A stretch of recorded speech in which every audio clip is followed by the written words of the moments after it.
Hallo und herzlich willkommen zu einem neuen Video von Togo Reisemobile. Mein Name ist Markus Günther, das ist ein Lastrada Avanti L. Der Avanti L hat vom Grundriss hinten das Bett quer, vorne die Sitzgruppe und in der Mitte Küche und Nasszelle. Also ein ganz klassischer 6 Meter Grundriss.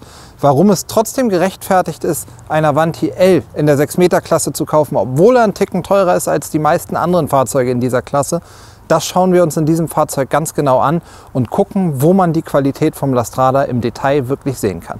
Dabei wünsche ich euch viel Spaß, aber jetzt kriegt ihr erstmal ein paar Eindrücke, wie dieser Avanti L von innen und von außen so aussieht. Bis gleich.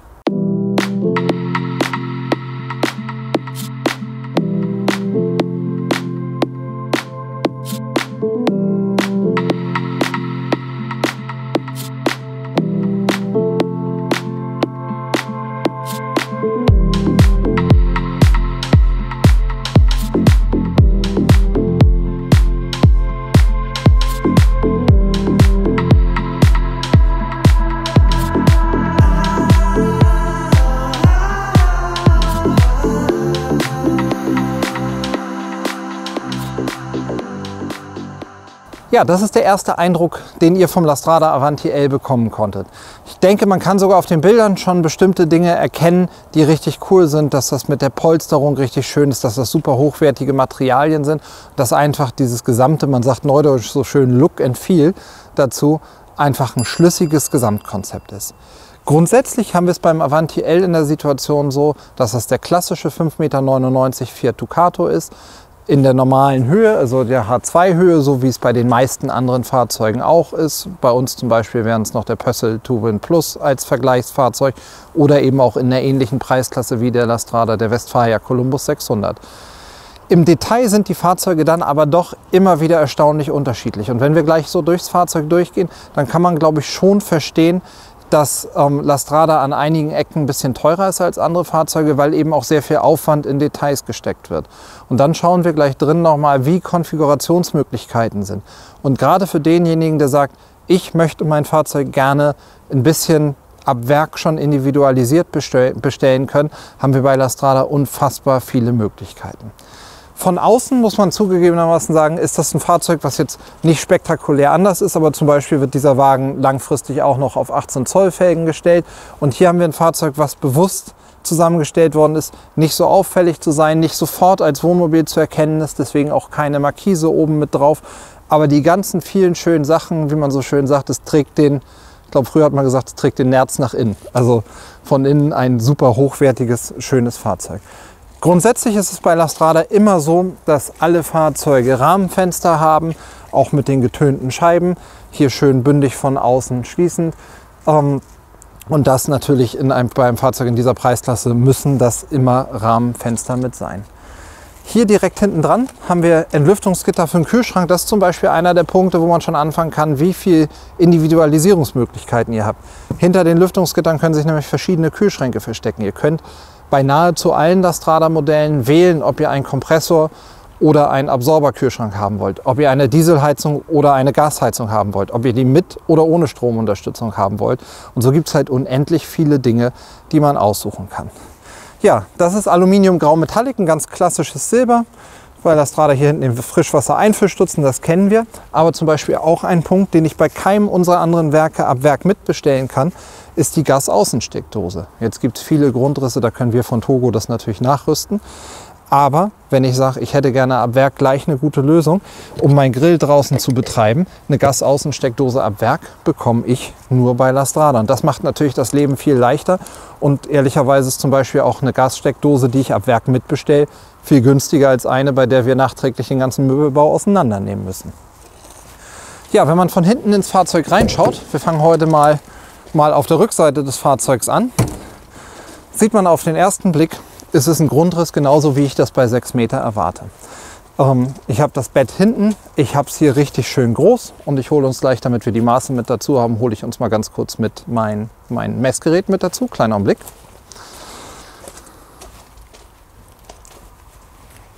Keine Ahnung, ist ja auch egal. So, mit dem Messgerät können wir einmal gucken. Wir haben hier hinten in der Breite haben wir 1,44 und in der Länge, das dürfte die normale Ducato-Länge sein, haben wir hier 1,94 knapp, 1,93,6. Das heißt das ganz normale Maß. Vielleicht kann man da noch mal besonders erwähnen, wir haben hier ein ganz quadratisches Bett, also nicht zum Fußende irgendwo schmaler werden, sondern das quadratisch und vernünftig. Einer der Punkte, wo man sehen kann, wo die Preisdifferenz für einen Lastrada herkommt, ist zum Beispiel der Aufbau von Matratze und Bett. Ihr habt hier grundsätzlich serienmäßig immer mit dabei das Froli punktelastische Lattenrost, was mit dabei ist. Und dazu beim Avanti A jetzt als 2 Matratzen eine Kaltschaummatratze mit abnehmbarem Bezug, die auch richtig schön dick ist. Ich habe da letztes Jahr, jetzt ist schon 21, davor letztes Jahr hatte ich einen Avanti F über die Sommermonate für uns. Ich wahnsinnig gut drauf geschlafen, ist ein komfortables Bett, auch für große Menschen. Grundsätzlich ist es so, ihr habt alles immer so ein bisschen, Lastrada hat den Ansatz, das ist glaube ich ein super hochwertiger Tischleraufbau. Das heißt, ihr habt alles, was man irgendwie kaschieren und verkleiden kann, zum Beispiel die Hecktüren, immer mit verkleidet. Bei allen anderen Fahrzeugen haben wir die Rahmen aufgesetzt und dahinter oder da drumherum die Verkleidung. Hier ist das alles noch mal ein bisschen zusätzlich mit eingefasst. Und gerade die Hecktüren sind vielleicht so ein kleines Detail, wo man sehen kann, wie viel Aufwand betrieben wird. Wir gucken nachher auch von innen noch mal rein. Ihr habt hier die Türverkleidung und die Türverkleidung ist überlappend gemacht. Das heißt, wenn ich die Tür schließe und die andere Tür auch zumache, dann schließt das hier gleich bündig ab. Und ich habe, anders als bei den anderen Fahrzeugen, wo ich auf Blech gucke, habe ich im Prinzip eine gemütliche Verkleidung. Einmal ist das vom Raumgefühl natürlich schön, aber vor allem ist es auch eine echte zusätzliche Isolierung, die mit dabei ist. Von der Grundidee ist es bei Lastrada so, dass das Bett hier hinten hochklappbar ist. Wir haben da auf der Seite den Frischwassertank mit drin, hier den Gaskasten. Auch da kann ich ab Werk eine Duomatik und all solche Dinge mitbestellen und eine Monocontrol mit Crash-Sensor, also quasi die automatische Schlauchbruchsicherung und den Crash-Sensor in dem Gassystem haben wir als Monocontrol serienmäßig immer mit dabei. Von der Tiefe haben wir hier im Mittelgang 1,45 und da dann 67 cm in der Breite und hier hinten haben wir 1,86 und damit wir alle Maße zusammen haben, da drunter 63 cm in der Höhe. Also insgesamt ein Fahrzeug, gerade wenn man sagt, jetzt fahre ich mal auf eine Fähre, will mein Fahrrad hinten reinstellen, könnt ihr eben auch noch mal schnell ein Fahrrad quer reinstellen. Eine kleine Hängemöglichkeit, um Sportklamotten oder irgendwas nach dem Sport aufzuhängen, sondern einfach hier die nassen Sachen noch mal hinhängen kann und ein bisschen zum Abtrocknen das mit dahin haben kann, ist natürlich auch mit dabei. So, das machen wir mal wieder zu einem ganzen Bett, damit wir gleich, wenn wir von innen reingucken können, noch mal richtig schön sehen, wie das Raumgefühl im Fahrzeug ist. Und wenn ihr guckt, zum Beispiel so kleine Details hier auf der Rückwand. Ich nehme das mal ab. Das sind gekletterte Taschen. Die sind bei jedem Lastrada mit dabei. Es gibt 2 Taschen, die kann sich jeder hinkletten, wo er möchte. Dadurch habe ich einfach so viele kleine Ablagen. Also sind einfach viele kleine praktische Sachen. Da ist noch mal so ein kleines Täschchen zusätzlich mit drin. Sicher alles nicht lebensnotwendig, aber einfach was Spaß macht, wenn man sein Auto einrichtet und benutzt.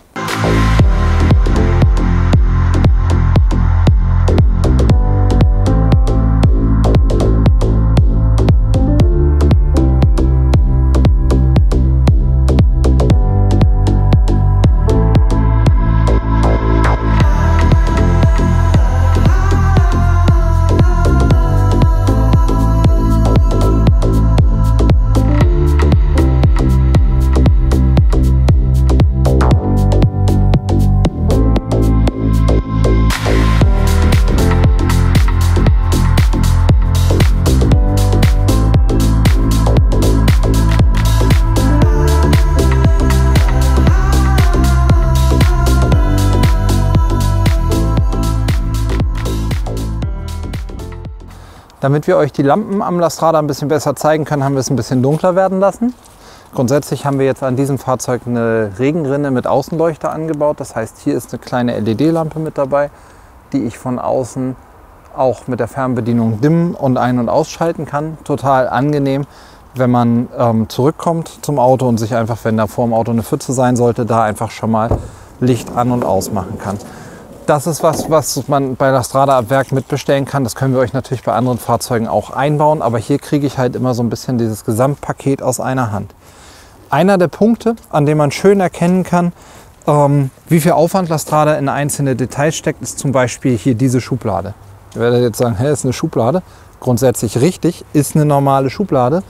Aber zeigt mir mal noch einen anderen Hersteller, der sich die Mühe macht, den Totenraum unter der untersten Schublade noch mit zu nutzen, indem ich eine zweite Schublade von der anderen Seite mit reinbaue. Hier wird halt ganz klar gesagt, den Stauraum verschenken wir nicht, da machen wir noch eine Schublade mit hin. Dann kann man da ein bisschen Kleinkram von außen wunderbar mit reinpacken. Was inzwischen gang und gäbe ist im Kastenwagensegment, ist die Fliegengittertür. Die haben wir natürlich bei Lastrada auch. Aber dann eben auch hier zum Beispiel eine große Arbeitsfläche mit dabei, die eben auch relativ robust ist. Ich würde mich vielleicht nicht draufsetzen, aber um da ordentlich massiv drauf zu schnibbeln oder auch mal ein schweres Stück Lachs oder so drauf abzulegen, funktioniert das auf jeden Fall. Und das Ganze eben schön robust und unten mit einem Magnet gehalten, dass das, wie mein Bruder mal irgendwann in einem Video gesagt hat, verschleiß- und klapperfrei hier unten wunderbar einrastet. So, bevor wir reingehen, werft mal kurz einen ersten Blick mit mir von hier außen, bevor ich mich da auf die Bank draufsetze mit rein. Wir gucken nämlich uns gleich an, was man bei Lastrada alles machen kann. Hier haben wir zum Beispiel mit dem Holzdekor Silverline, den weißen Fronten, eine relativ neutrale und moderne Lösung. Und das ist tatsächlich einer der Punkte, an dem wir immer wieder merken, wer Spaß dran hat, optisch und technisch zu individualisieren, der landet dann oft auch bei Lastrada, weil ihr Wahlmöglichkeiten ohne Ende habt. Und das gucken wir uns jetzt als erstes mal an. Bei Lastrada habt ihr ja im Prinzip ganz viele Möglichkeiten, die da sind. Einfach gesagt, in diesem Fahrzeug, um das einmal aufzuzeigen, was ist, wir haben immer eine Korpusfarbe, das heißt alle Möbel, Korpusse. Der Möbelbau selber ist in einer Grundfarbe, das ist in diesem Fahrzeug jetzt hier in diesem Silber Matt oder Silver Uni heißt das bei Lastrada. Dann können wir, wenn ihr nicht separat bestellt, dann kommen alle Klappen, der gesamte Möbelbau in einer Farbe.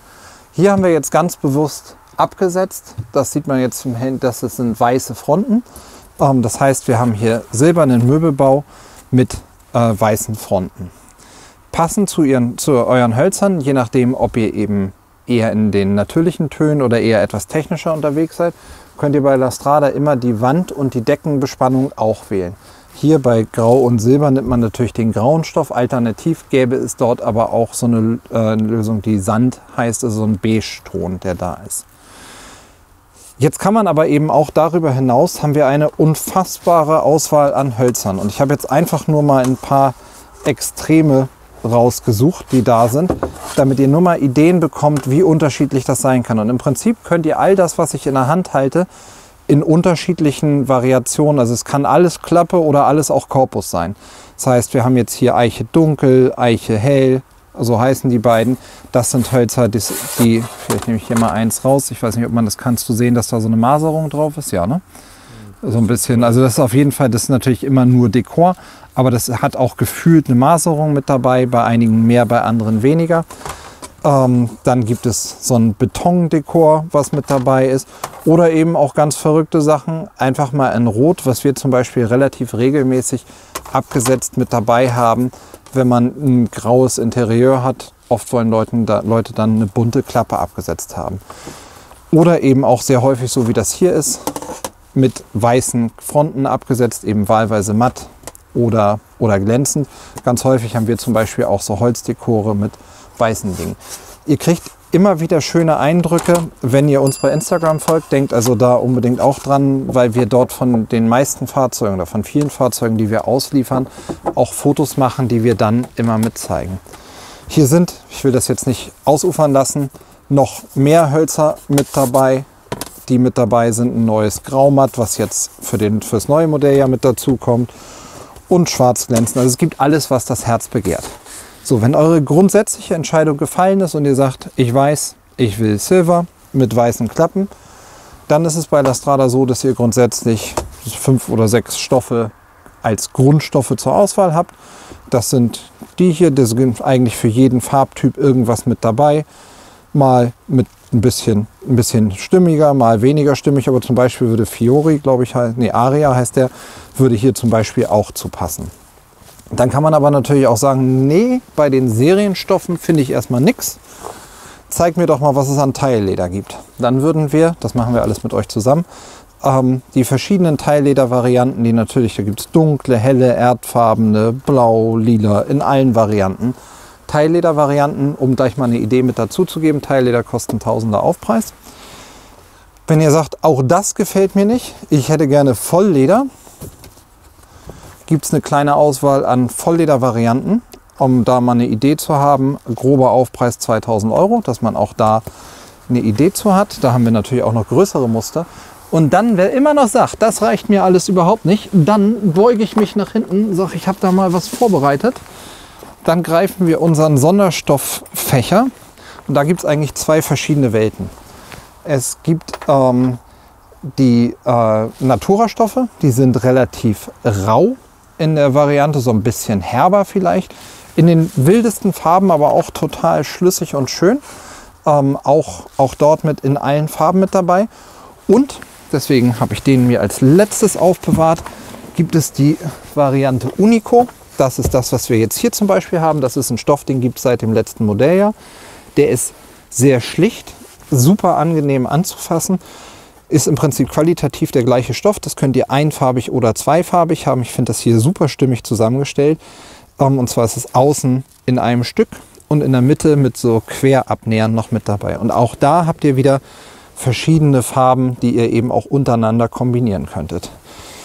Ja, wie ihr seht, ist das einfach eine Menge, was man hier bei Lastrada machen kann.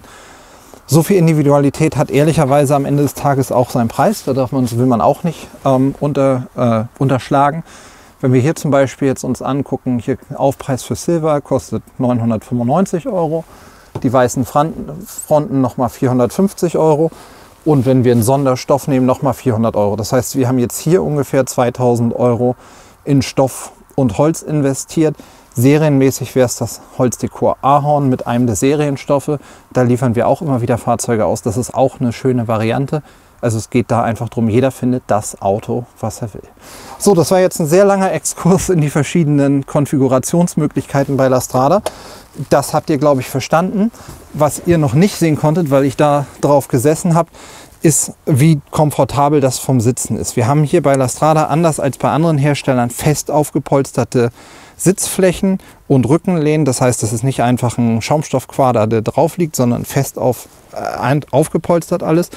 Und das Ganze auch verschiebbar. Das heißt, ich kann die gesamte Bank nach vorne schieben und dann ändert sich die Neigung der Sitzbank hier hinten, sodass, wenn ich mich hier hinfläzen will, ich mir das noch gemütlicher machen kann. Und das eben am besten, wenn man drauf sitzt, dann kann man das ganz gut nach vorne und nach hinten verschieben. Insgesamt, um mal wieder ein bisschen mehr Fakten zu haben, kommst du an das Maßband da hinter dir ran, rein zufällig. Ja, hervorragend. Das nehmen wir doch mal mit dazu. Hoffentlich nicht verwackelt. Wir messen mal, wie groß Tisch. Wir räumen uns erstmal hier alles wieder frei. Es gibt ja zum Glück genug Arbeitsflächen überall. Also fangen wir einmal an, weil die Sitzgruppe hier sehr, sehr großzügig ist für ein 6 Meter Auto. Wir haben 1,4 Meter von der Rückenlehne auf Tischhöhe. Und wir haben hier oben in der Ecke 1,23 Meter in der Länge. Das heißt, das ist eine absolut große und schöne Sitzgruppe. Und auch der Tisch hier ist mit 92 mal 52 relativ groß. Und bei Lastrada immer serienmäßig mit dabei. Hier das Ausschwenkteil, was es eben noch mal größer macht. Dann hat der Tisch wirklich echte 1,37 Meter, also ein echter großer Tisch, der dabei ist. Serienmäßig auch hier die getönten Fenster und natürlich im neuen Modelljahr auch mit den stufenlosen Aufstellern. Das heißt, die rasten oder bleiben genau dort stehen, wo ihr sie loslasst. Oh, heute ist kalt, ich mache mal wieder zu, damit es hier nicht durchzieht. So, das letzte, was ich euch hier in der Sitzgruppe noch mal kurz zeigen will, einmal das Licht. Wir haben serienmäßig überall diese Lichtleisten drin. Das Schöne da ist, die sind alle auch einzeln dimmbar, so dass man das zwischen Arbeitslicht und hell oder eben gemütlicher abendlicher Beleuchtung beim Glas Wein wunderbar hin und her switchen kann. Bei Lastrada habt ihr ja die Möglichkeit, verschiedene Komfortpakete zu kaufen. Das Komfortpaket 1 nehmen im Prinzip die meisten Kunden mit dazu. Beim Komfortpaket 2 ist sich nicht jeder ganz sicher. Hier sind jetzt die Sitze des Komfortpakets 2 mit verbaut. Das sind SKA-Pilotensitze. Das ist zum Beispiel einer der Punkte. Ich habe kein zweites Werk, bei dem ich die Möglichkeit habe, neben dem Fiat Originalsitz einen anderen Sitz zu bestellen. Das heißt, wenn ihr einen anderen Sitz haben wollt, weil ihr besonders lange Beine habt oder besonders kurze Beine oder einen besonders dicken oder dünnen Bauch, müsst ihr im Prinzip zu Recaro oder sonst irgendjemand gehen und euch für zigtausend Euro andere Sitze einbauen lassen. Bei Lastrada bestelle ich die ab Werk mit. 2000 Euro kostet das Komfortpaket 2. Das ist nicht geschenkt, das ist aber ehrlicherweise für die Sitze. Ich habe das mal für ein anderes Fahrzeug nachkalkuliert. Wenn man eigene Sitzkonsolen, eigene Sitze und sowas hat, ist es mindestens das Vierfache, was Sitze in der Nachrüstung kosten würde. Das Tolle ist, also grundsätzlich ist Sitzheizung mit dabei, elektrische Lordosenstütze. Das heißt, ihr habt hier verschiedene Stufen, die man aufpusten kann für mehr Seitenhalt, für Rückenunterstützung oben oder unten. Für mich der entscheidende Punkt, weshalb ich die Sitze gerne mag, ist, dass ich die Sitzfläche rein und rausschieben kann. Das heißt, und dafür setze ich mich jetzt doch einmal kurz drauf, damit ihr es sehen könnt, ich als großer Mensch kann mir das so einstellen, dass ich den Sitz ganz rausziehe und wirklich bis in die Kniekehle unterstützt bin. Und dann habe ich hier meine Neigungsverstellung. Ich kann mir das wirklich auch so, dass ich wirklich das Bein voll aufliegen habe oder auch wenn ich etwas kleiner bin, mich nach vorne kippen. Und dadurch habe ich einfach eine tolle Sitzposition. Und das sind so viele kleine Sachen, die ganzen Wahlmöglichkeiten bei der Gestaltung, Kühlschränke, Heizung, Sitze. Dass das ein Großserienhersteller nicht anbieten kann, ist klar. Dass aber ein Kleinserienhersteller dafür auch ein paar Euro Aufschlag nehmen will, kann und muss, ist auf der anderen Seite auch klar. Und dafür gibt es ja dann die verschiedenen Varianten, die da sind. So, weiter im Text. Wir gucken mal, wie es da hinten aussieht. Auf unserem gesamten Streifzug durchs Auto wollen wir so ein bisschen erkunden, wo die Preisdifferenzen zu anderen Herstellern kommen. Und ich glaube, auch das Kochfeld ist wieder was, wo man sagen kann, ich kann zumindest sehen und einen Teil der Preisdifferenz erklären. Und wie viel das für euch dann wert ist, muss jeder auch für sich selber entscheiden. Alleine, wenn ich hier das Blech rausnehme und ihr in der Größe, das ist ein stabiles Teil, das sitzt hier saugend, schmatzend, schön drin. Ich habe ganz konsequent, sinnvoll umgesetzt eine große, eine kleine Flamme. Da kann ich richtige Töpfe draufstellen. In der Preisklasse selbstredend, dass da ein Zünder mit dabei ist. Ich habe ein großes, tiefes Waschbecken und das Ganze einfach in einer super geschmeidigen, schicken Optik. Bewertung muss da jeder für sich selber machen, aber auf jeden Fall gefällt mir das gut. Dazu auch so eine Lösung. Jede Schublade kostet Geld. Das heißt, ich hätte die Wahl, 2 große oder 3 große Schubladen zu machen. Lastrada sagt, nee, lass mal. Wir machen das ein bisschen besser aufgeteilt. Wir machen hier 2 dicke große, die auf richtig schönen Auszügen sind, natürlich mit Softeinzug. Darunter noch eine zweite große. Ups. Und dann machen wir daneben, machen wir uns das Leben nicht einfach, sondern machen daneben nochmal 3 weitere Schubladen, eine große Besteckschublade und darunter 2 kleinere, in die ihr eure Bordreserven relativ gut rein tun könnt. Und das Ganze ergänzt durch das Fach hier oben. Da sparen wir uns das auch, machen nicht eine einfache Klappe, das funktioniert ja alles hervorragend, sondern gehen hier den Weg und sagen, wir machen da, wo ich das auf Augenhöhe habe, machen wir Schieberollos davor, dass ich auch mir das hochschieben kann und hier drin direkt und gut benutzen kann. Ja, bei den meisten Fahrzeugen ist es so, dass ihr euch entscheiden müsst, Kühlschrank unten, große Sichtachse, Kühlschrank oben, Stauraum unten. Das ist dann, hier ist das nochmal ein bisschen anders. Lastrada hat sich entschieden, den Kühlschrank in die Mitte zu machen, also von allem ein bisschen. Wie gesagt, wahlweise könnt ihr einen Absorberkühlschrank, so wie das hier ist, haben oder alternativ auch einen Kompressorkühlschrank. Das kann man sich immer aussuchen. Und unter dem Kühlschrank, um den Raum vernünftig zu nutzen, eben auch nicht einfach einen Schrank, sondern nochmal 2 große, tiefe Schubladen. Also es ist im Detail einfach aufwendig gemacht. Gegenüber von der Küche ist hier eine kleine Klappe. In jedem Lastrada findet ihr irgendwo einen Trennvorhang. Also es ist immer die Grundidee, Wohnen und Schlafen, Duschen zu trennen. Wenn jemand früher ins Bett geht oder auch wenn ihr nur mal irgendwo in der Stadt steht, hier das zuzuziehen, sich hier, ohne dass man alles verdunkeln muss, mal eben umziehen zu können oder vielleicht auch einfach nur mal ein kleines Mittagsschläfchen machen zu können. Dafür hat man immer irgendwo eine kleine Möglichkeit der Abtrennung. Das ist auch total praktisch, wenn man in der Nasszelle drin ist, muss ich hier nicht die Türen zumachen, sondern kann auch den Vorhang einfach dazu machen. Wir haben hier die normale Dometic-Toilette mit der Keramikschüssel. Da passe ich richtig gut drauf. Auch, man sieht das ja hier, da wäre die Tür, ist nicht unendlich groß, aber mit den beiden Türen, die ich zumachen kann, habe ich auch, wenn ich jetzt hier hinter auf Toilette sitze, ausreichend Platz und sitzt da gemütlich drauf. Und diese Doppelschwingtür, so ein bisschen wie so eine Saloon-Tür, gibt einem halt die Möglichkeit, die Nasszelle so ein bisschen in den Raum zu integrieren. Das heißt, auch wenn man mal aneinander vorbeigehen will oder gemütlich in den Kühlschrank gucken will, mache ich den Kühlschrank auf und kann hier mit einem Schritt zurück in die Nasszelle das so ein bisschen mit als Flur benutzen. Ansonsten, ich nehme mich mal kurz aus dem Bild, haben wir eine normale Nasszelle, schönen großen Stauraum, eine Dachhaube mit dabei. Wer möchte, könnte hier noch ein Fenster mit haben. Das ist eine Option bei Lastrada. Das ist jetzt keine separate Dusche, aber eine ganz normale, solide, gut gemachte Nasszelle. So, und jetzt werfen wir noch mal einen Blick hinten ins Bett und dann ziehen wir noch mal unser Fazit und gucken, ist der Lastrada sein Geld wert oder nicht. Jetzt sind wir einmal gemeinsam durch den Lastrada Avanti L durch. Wir haben sicherlich noch ganz viele kleine Dinge, die auch noch für den Lastrada sprechen, übersehen. Aber schaut euch dafür einfach die anderen Videos an, die wir von anderen Lastrada gemacht haben, weil die Grundidee bei Lastrada immer die gleiche ist.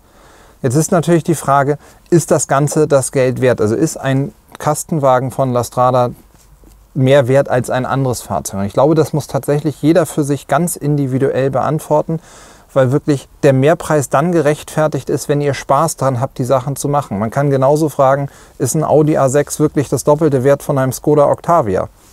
Es sind auch beides große Kombis, die toll fahren und schick aussehen. Und genauso ist es hier auch. Und trotzdem kaufen viele Leute ein Audi A6 oder eine Mercedes E-Klasse.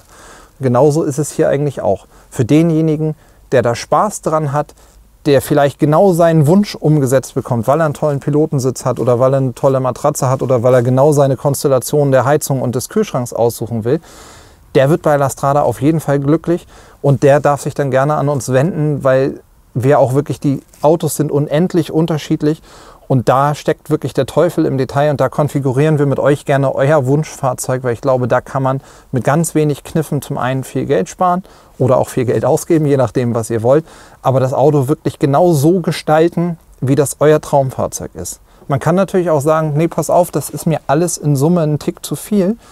Ich will zwar den Grundriss und die Grundidee, aber ich sehe auch beim, ich sage jetzt mal, deutlich günstigeren Fahrzeug, können wir ja auch viel Individualisierung machen und das auch toll ausstatten. Ich glaube, da muss man einfach schauen. Wenn man Lust hat auf diese Einzelkonfiguration, dann ist Lastrada genau das Richtige. Die Qualität des Produkts spricht auf jeden Fall für sich, das muss man ganz klar sagen. Wir sind ja inzwischen nicht dienstältester, aber zweitdienstältester Lastrada-Händler in Deutschland, also machen das schon sehr, sehr lange. Und wenn ich mir angucke, wie gut die Autos auch noch nach diversen Jahren aussehen, muss man ganz klar sagen, finde ich das ein tolles Produkt. Was für euch das Richtige ist, da beraten wir euch gern und gucken und ziehen auch die Parallelen zu den anderen Marken, die wir machen und gucken, ob vielleicht ein anderes Produkt besser passen würde. Und vielleicht ist ja genau steht unterm Strich für euch, der Lastrada Avanti L ist genau das richtige Fahrzeug. Ja, das war heute viel Theorie. Was macht Lastrada anders als andere? Ich hoffe, dass euch das einen ganz guten Einblick gegeben hat. Für Fragen schreibt ihr einfach unter das Video. Ansonsten wünsche ich euch viel Spaß, immer ein paar Sonnenstrahlen, wenn ihr im Urlaub unterwegs seid und auf dass wir alle bald wieder mal vernünftig reisen können. Viel Spaß, bis bald im nächsten Video. Alles Gute.